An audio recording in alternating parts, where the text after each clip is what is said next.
So I first visited Matthew Waldman in New York in 2015. He was running Nooka, a brand that tried to change how we read time. His studio was full of Japanese toys, 9 books, and a 6-foot robot. In 2017, he left New York for Tokyo after 30 years away.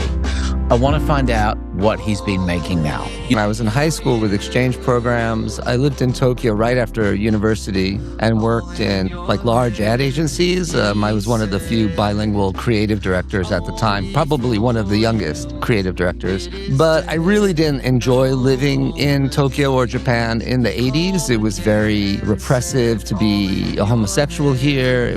I always knew that when I was older that I would have an easier time living here. So the election in 2016 between Clinton and Trump really made me realize that I didn't feel the U.S. was going in the right direction culturally, socially, and especially the government. So I had a job offer at a major university here in Japan, and I felt that was the right time to take that opportunity, and here I am.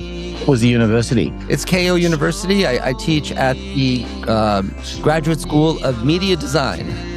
What did your working environment look like on day one in Tokyo versus that crazy big studio of yours in New York City? Well, that was the big change. In New York, as you saw, I had a beautiful, big, light-filled space off of Fifth Avenue. And university offices are quite small, but the change was drastic. I made it my own. It's still pretty much mostly books and objects. And I have, of course, my home office here with all the greenery and everything, which is quite lovely. Beautiful. You're a professor at Keio University now, running a lab called Samkara.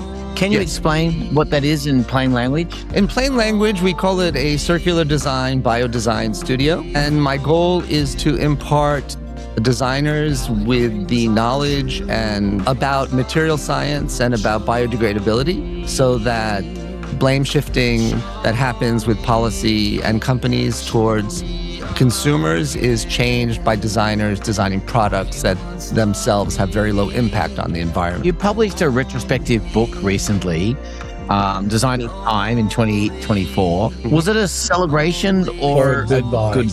I think it was more of a celebration because I always considered myself more of an artist than a designer. Right now, consumer products are dominated by just a few large companies. There aren't that many independent brands like we had when Nooka was a thing. So yeah, it's a celebration, hopefully a stepping stone to something else.